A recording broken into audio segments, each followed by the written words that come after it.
Hello, everybody, and welcome back to Comedian MTG. My name is Ian.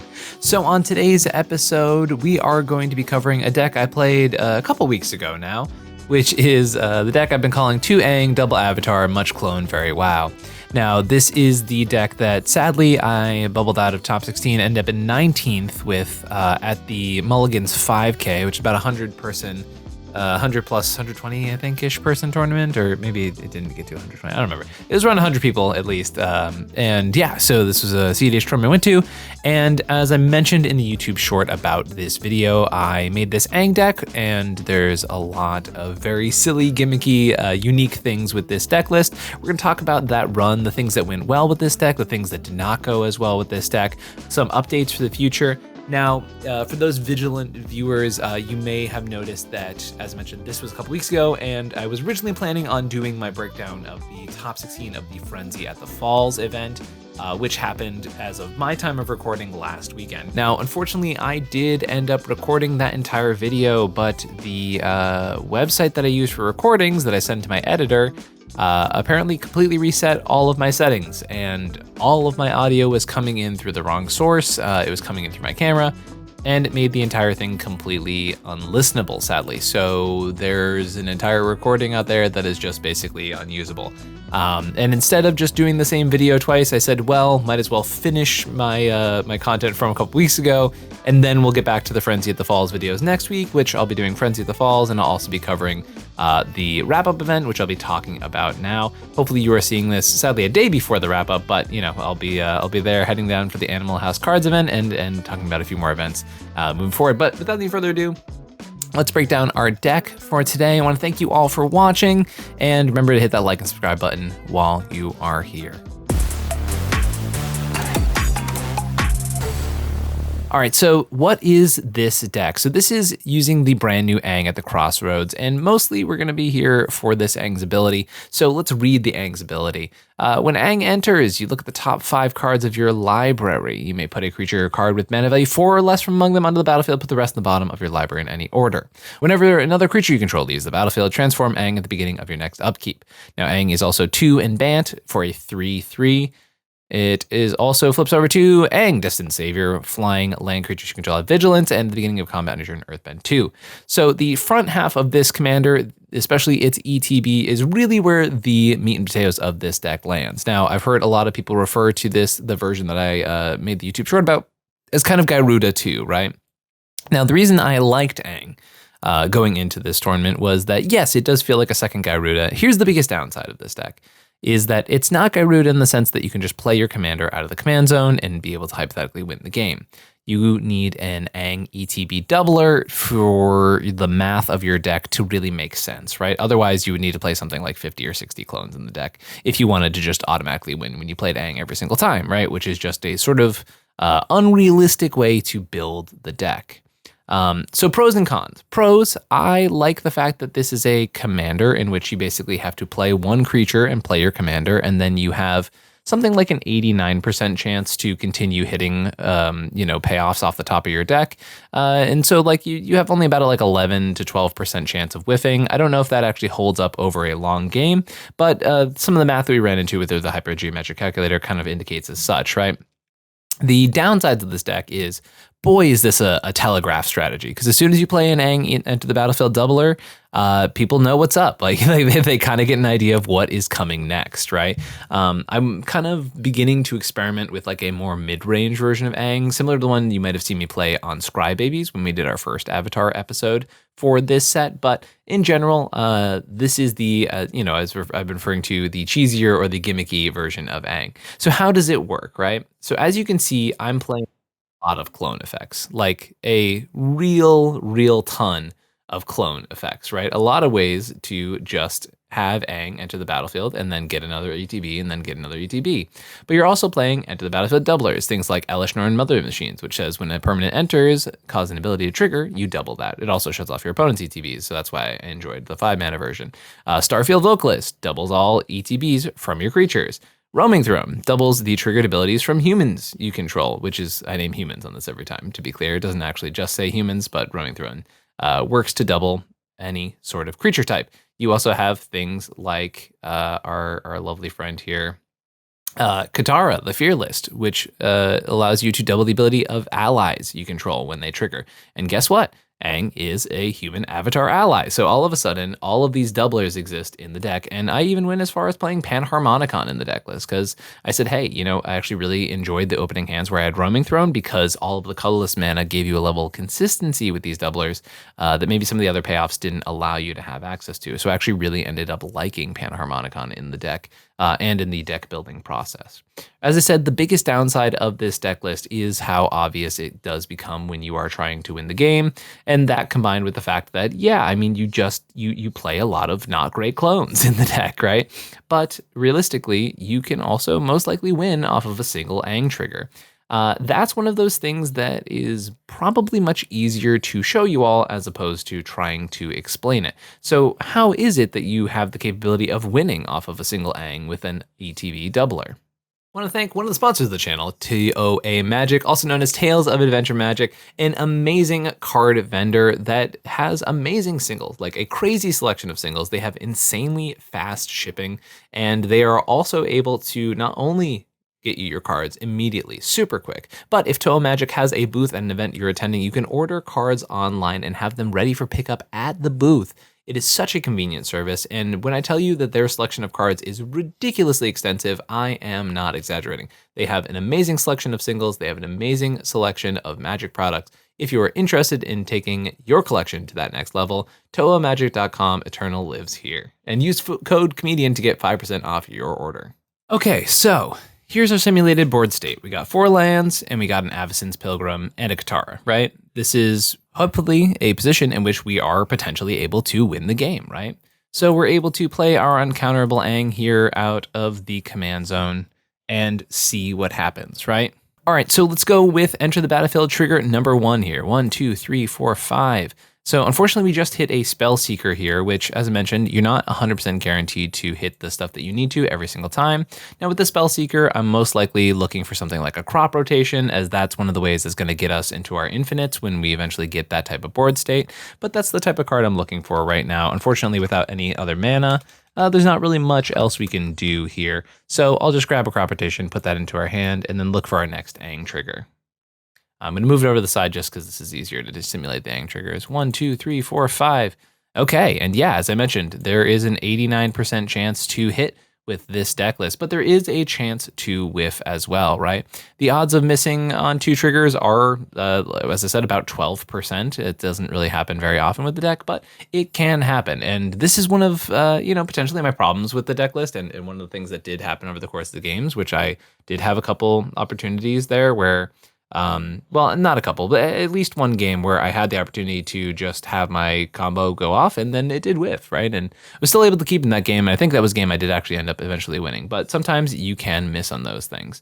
But let's go through a little bit of a reset on that part as well. And then let's just shuffle things up and then show you, hopefully, a version of this that isn't as unsuccessful. Okay, let's try it again. 5. So first of all, here we go. Now we start to see what is going to happen, right? So as soon as you hit a clone, you're going to want to keep that clone. Now you could always take the Roaming Throne and then gamble that the next 5 cards are also going to have a clone, but seeing as we just took a pretty bad beat, I'd really rather not take that risk, right? So we currently still have 1 Aang trigger on the stack, right? And for that, I'm going to use these little white counters here just to show how many Aang triggers we have remaining. Because we've only used 1, we have 2 ETBs from the commander, right? So we'll have Stunt Dumble enter the battlefield as a copy of Aang. We're going to leave our original Aang on the battlefield for the time being.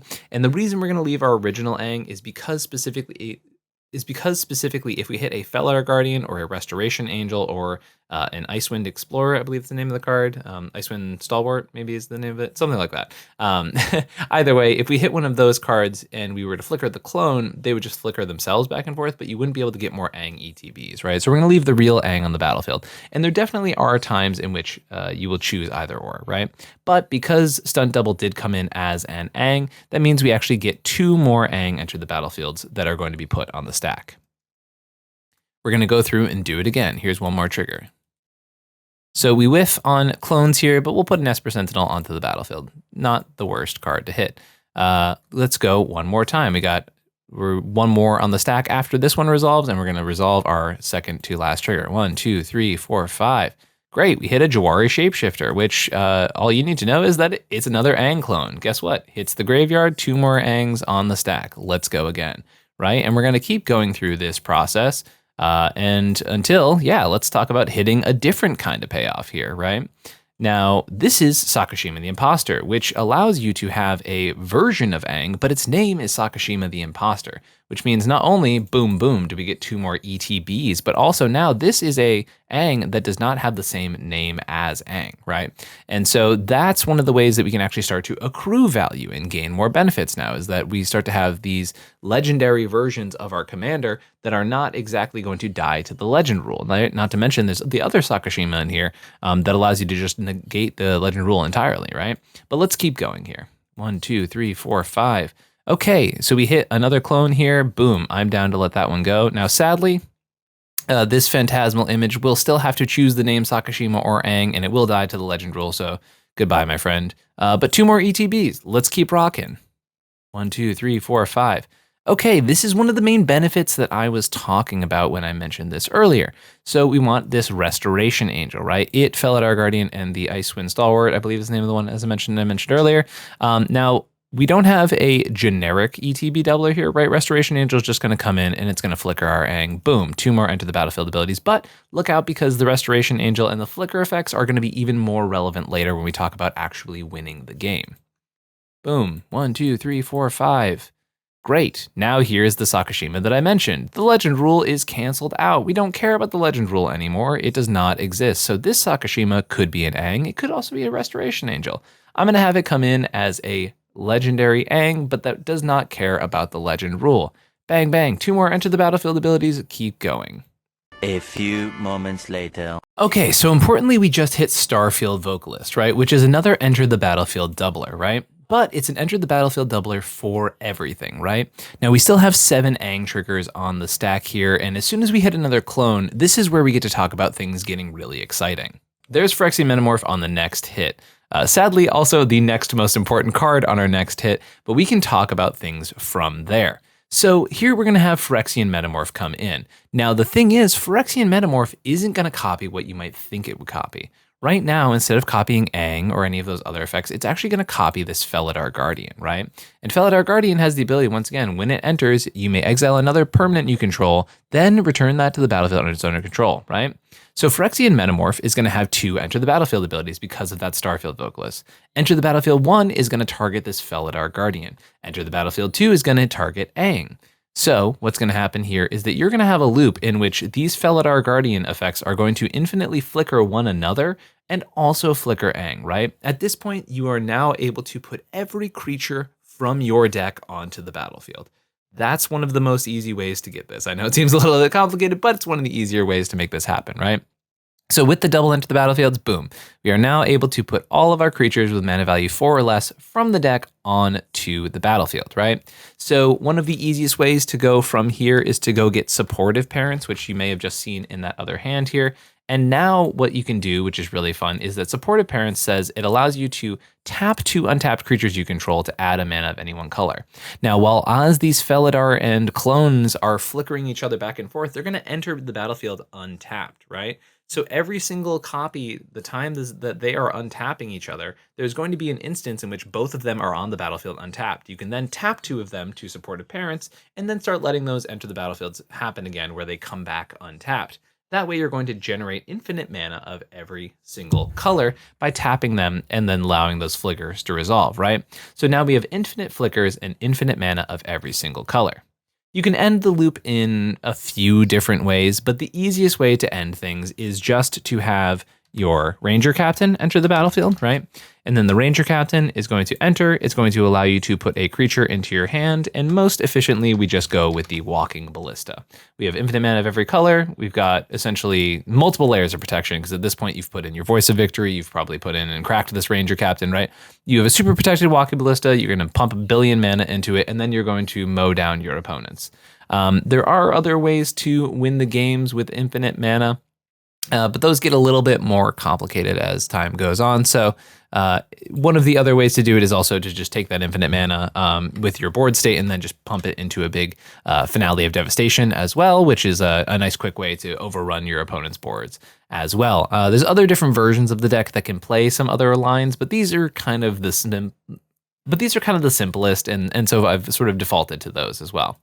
I gotta shout out partners of the channel, Heavy Play. I love my Heavy Play products, and I talk about it all the time here on the channel because legitimately I use Heavy Play at almost every single event I go to, and that is not part of my deal with Heavy Play. They in no way require me to use Heavy Play products when I go out and play cEDH, but guess what? I believe in Heavy Play products, and I keep my cards safe, I keep my dice safe, I keep my tokens, and I use their Heavy Play playmats all the time because it's a product I genuinely believe in, and it keeps my collection safe, and it's so convenient. If you are a player who is going to a lot of tournaments, you know how much of a pain in the butt it can be to have a backpack full of stuff, especially if it's all loose and nothing connects together. But the magnetic system in Heavy Play products makes it so convenient to travel with all of your decks, your dice trays, etc., etc. Literally all of my stuff snaps together in a nice, convenient way. Their flat playmats slip so conveniently into your backpack. There's no more rolling up tubes and things like that. So if you're interested, use code comedian to get 10% off your order. And I can't tell you how many new products they've had since I've started working with Heavy Play. They have amazing new art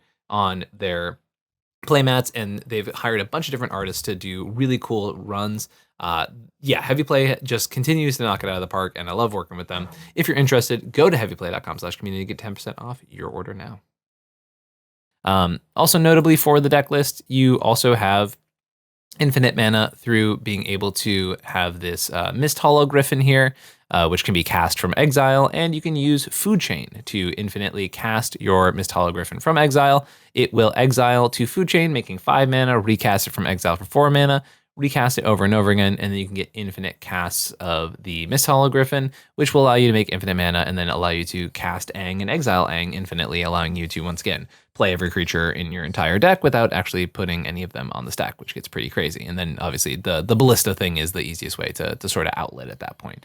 And that's generally how it goes. There's also a different line here. So essentially what you saw with the Enter the Battlefield doubler line that we just talked about with the copying of clone, etc., you can do the same thing with Preston the Vanisher because it allows you to make a 0/1 copy of the creatures that you are flickering out of existence.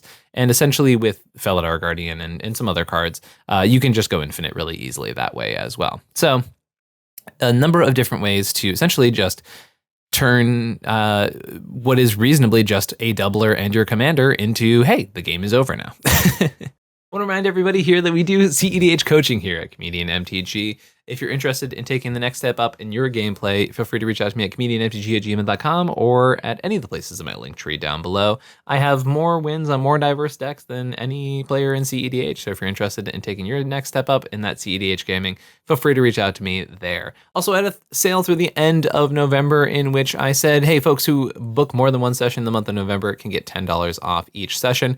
And then I realized, wait a minute, I'm gone for the second half of November, and I would love to extend that sale through to the end of the year. So if you are interested in booking more than one session, if you booked a session with me in November, or if you want to book multiple sessions in the month of December with me, feel free to reach out to me at any of the places I just mentioned. And yeah, you can get $10 off each session that you book throughout the end of the year. As I mentioned, was kind of hoping to give back to the community a little bit and realized, wait a minute, I'm gone for several weeks. So yeah, hoping to just extend that throughout the end of the year. If you're interested in any of the details in those things, feel free to reach out to the places in the description down below. If you're interested in taking your cEDH game to the next level, we have a crazy amount of tournaments in December and November. So if you're interested in that next step up, reach out to me there. So pros and cons of this deck. Pros, it's a creature combo strategy, right? Very fun, very silly, very fun, very over the top. Cons, the deck is a bit weak to creature removal, right?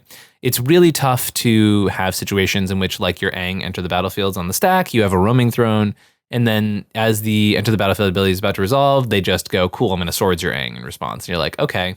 It doesn't fully take you out of the game, and the nice part is you can play some interaction here. It is a bit of a greedier deck for sure, but you do play a decent amount of interaction to be able to protect your game plan, right?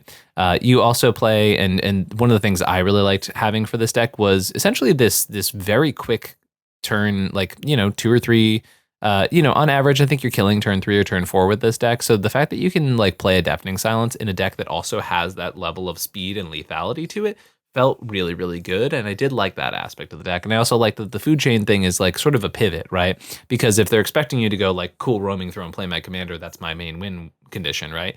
Later on in the game, when you just go, cool, here's food chain, find my other piece with a creature tutor, and it's like, oh, okay, that was, the board states weren't prepared for that because, maybe they were seeing that you would need another turn to like play a doubler and then play your commander out of the zone, right?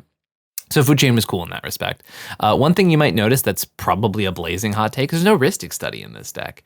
And I felt pretty good about that choice, actually. It feels crazy, right? But no Rhystic Study kind of makes sense with this deck list because at the end of the day, it's not really the type of game plan that you're going for, right? You're realistically trying to end up in scenarios in which you are playing your doubler and then you're playing your commander, right? And you're trying to get that plan as consistent as possible. And taking 3 mana out of the equation to go play a Rhystic and hope that you just like kind of parasite and draw off of your opponents doesn't really work nearly as well.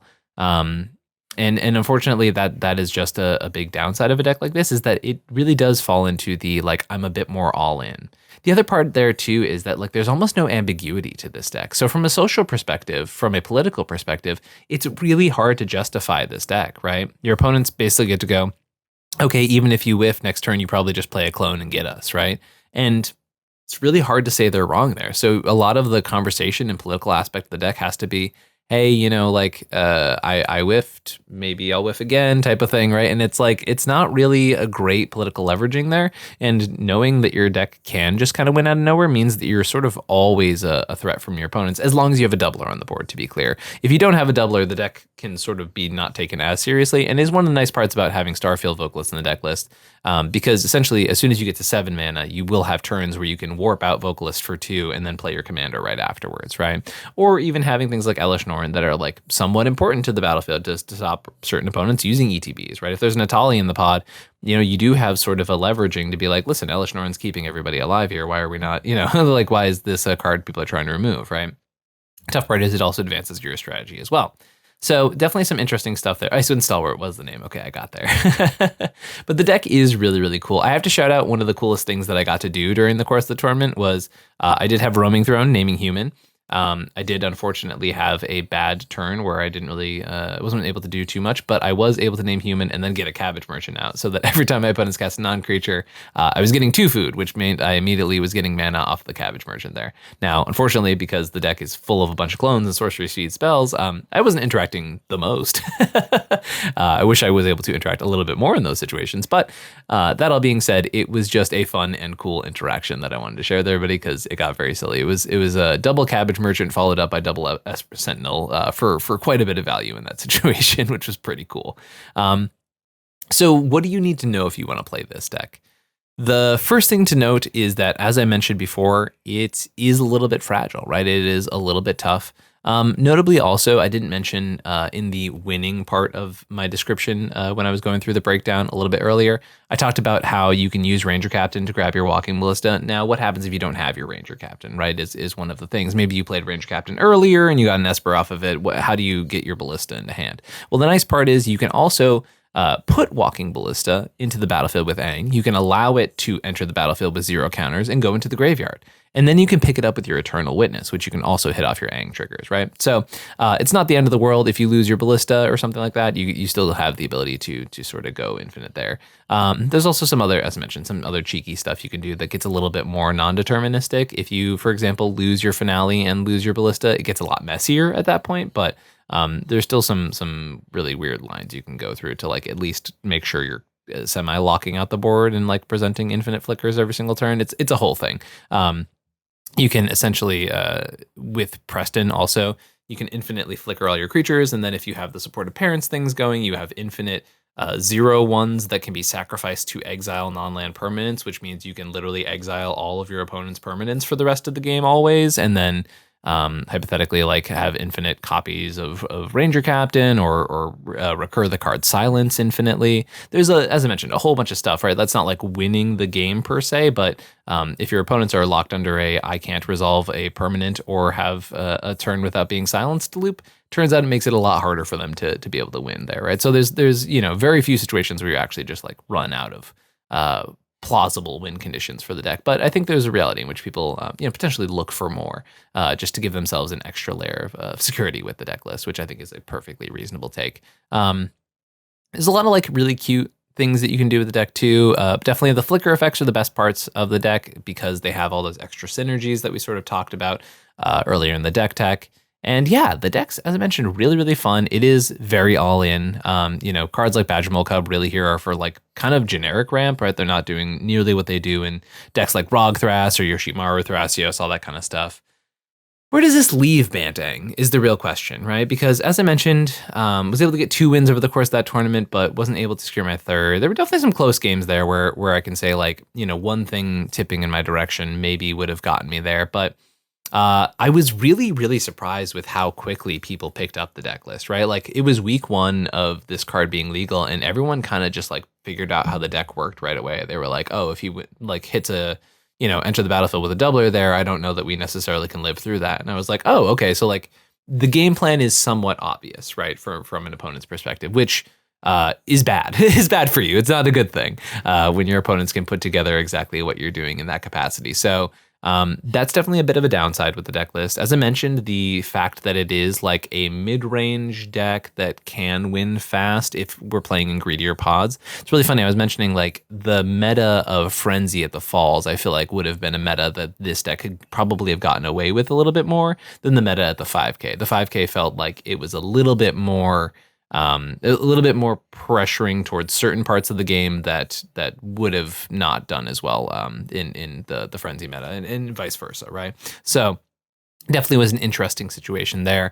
And I do like the deck list. As I mentioned, any deck that gets to kind of like break parity on things like Deafening Silence while also still pushing a pretty proactive game plan is definitely solid, right? I definitely think it's a deck that does some really cool stuff, and I definitely think it has potential to be examined and explored more in the future. And, which I'm about to talk about, there's even lines still being discovered with this deck. And it definitely felt like, yeah, this is the week 1 version, but like there's going to be a month 2 version of this deck list and a year later version of this deck list. And specifically, I'm talking about the heavy clone variant, right? We're not even really talking about the mid-range variant today because the mid-range variant, I think, is still yet to be explored, still yet to figure out if it's even worth playing over something like Yoshimaru Thrasios, right?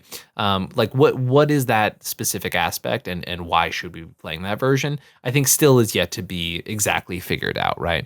Whereas this version, I think, is definitely one of the more unique gimmicky versions of the deck, and I think that's going to have more random cards that come up, right? So for example, there are 1-card wins now. So for example, things like Jackdaw Savior is a new pickup, right? So it's a flying 3/1, says whenever this creature or another creature you control with flying dies, return target creature with lesser mana value from your graveyard to the battlefield, right? Yeah, so the idea here is that essentially if you hit a flicker effect, right, into the Gigantoplasm, you're then able to have the Gigantoplasm enter as the flicker effect, right? It goes to 0.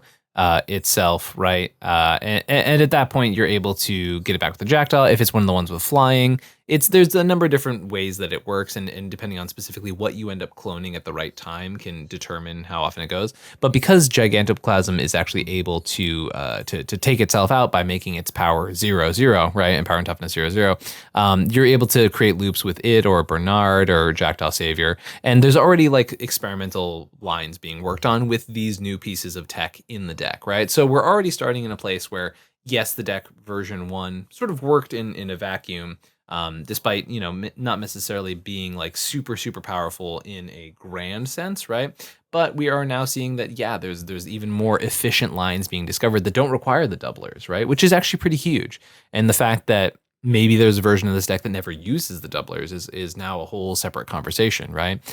Because then that deck becomes kind of infinitely more lethal. And there's also versions where, just because the Jackdaw line's in there doesn't mean we cut the doublers entirely, right? It means that, now the likelihood of whiffing is just like, percentage points less and less and less and less and less the more this deck gets experimented with and messed around with, all that kind of stuff. So needless to say, the Jackdaw Gigantoplasm stuff's really interesting. And then Bernard, as I mentioned, it says whenever another non-token creature you control dies, you may exile it. If you do, create a token's copy of that creature, except if it's a 1/1 food golem.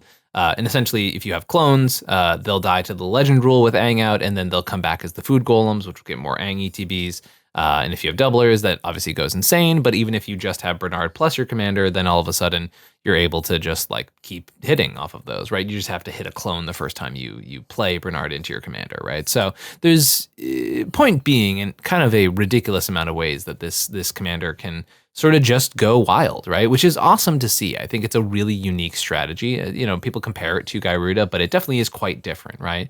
The fact that it doesn't care about the graveyard is kind of interesting, right? You could easily play some graveyard hate in the deck, but obviously that would mess with the Jackdaw lines and stuff like that. But in general, I think there's some really, really cool stuff here with Aang at the Crossroads.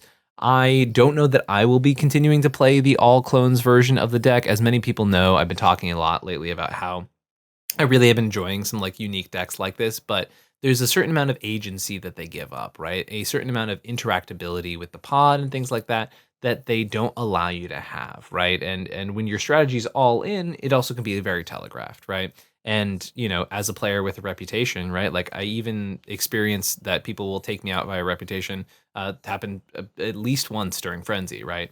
And arguably not just once, right? Over the course of that tournament, right? So playing a deck like this one, where it's very easy to target you out of the game, it's definitely not something that I can feel myself going super deep into, right? Same thing when I had that minstrel run as well, right? So I think that there are certain strategies that I can, report on and hype up and all of that kind of stuff, but that might not necessarily be the best for me to show up to a tournament with, just because I'm a player with a reputation, all that kind of stuff. And I think Aang sadly falls into that category, despite it being, once again, a really unique deck, a really cool deck, right? Once again, I think a lot of people compare it to Gyruda, but I think it's unique enough from Gyruda that I really like that as its own part of the conversation, its own unique deck, its own unique identity, which I think is really, really sweet. Yeah, but I think I did like the shell that I came up with. I had talked with Spooky about it, who's another player who was working on this deck, and then I definitely took my list, made a few changes, cut the Ristic, added the Elesh Norn, added the Lion's Eye Diamond, swapped out one of the other clones for Visage Bandit, which I think is a really interesting one because you can plot it at an earlier turn, and then you can like play Aang and then play your Visage Bandit for free off of the plot, which then allows you to hypothetically really start churning, especially if things are going wrong, or if you maybe get like a bit of an awkward opener where you can just afford to plot, you can't find a doubler in the meantime.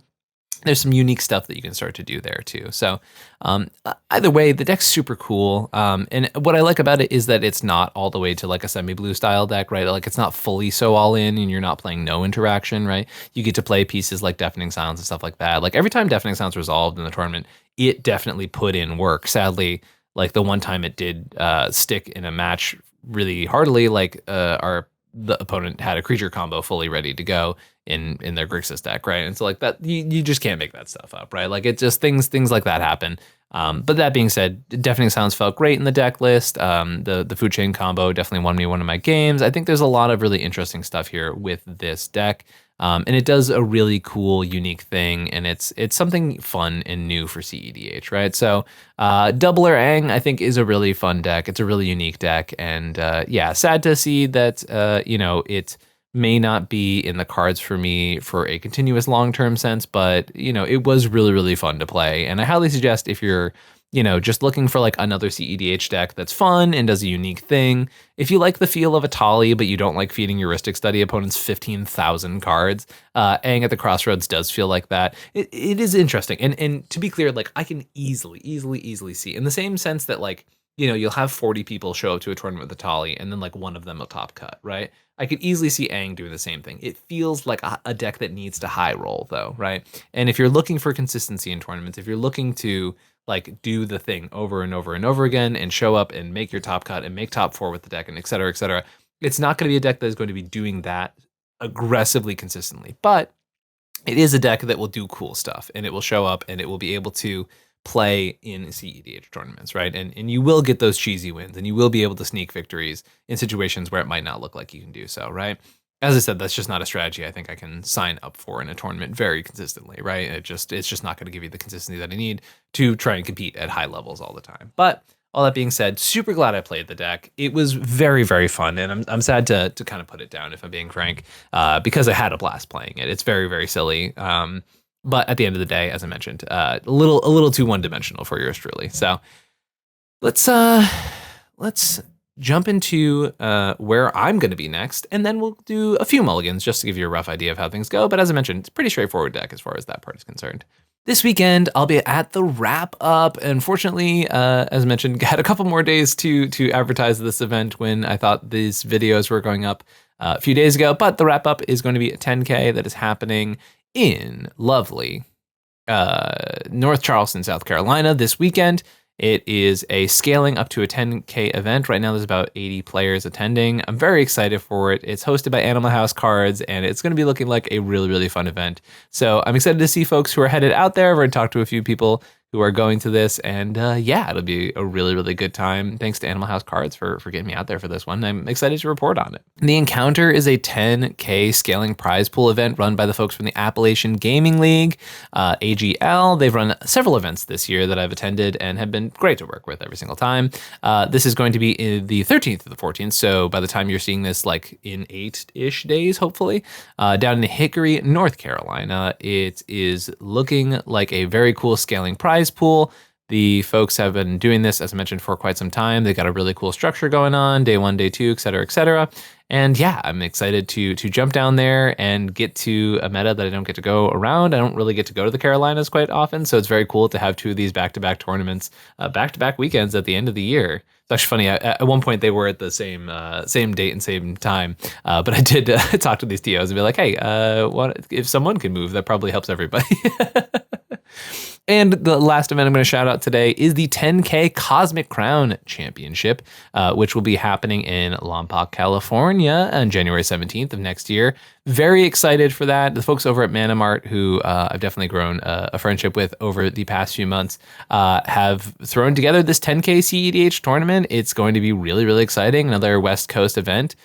Should be really, really cool to see, and I'm very excited to get things going there. So if folks are interested in that, feel free to look in the description below, which will have all 3 of these events and all the details associated with them. All right, let's do a few mulligans with this deck list, try and give you an idea of how we do it. All right, so imagining we're in first seat, then we'll move back through second, third, fourth, etc.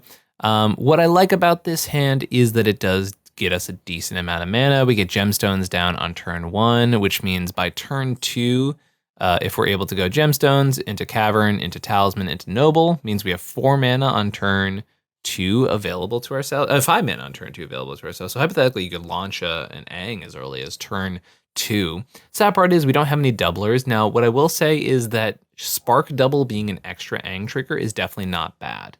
Another quick benefit here is that we could just go turn 2 Smothering Tithe with a bunch of our extra mana up.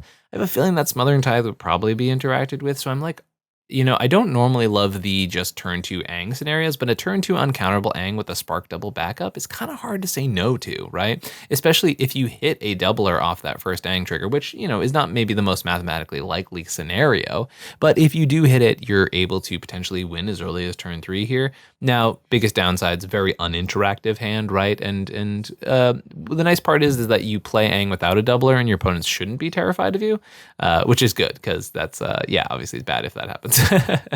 So definitely an interesting scenario here, but I do think I'd end up keeping it.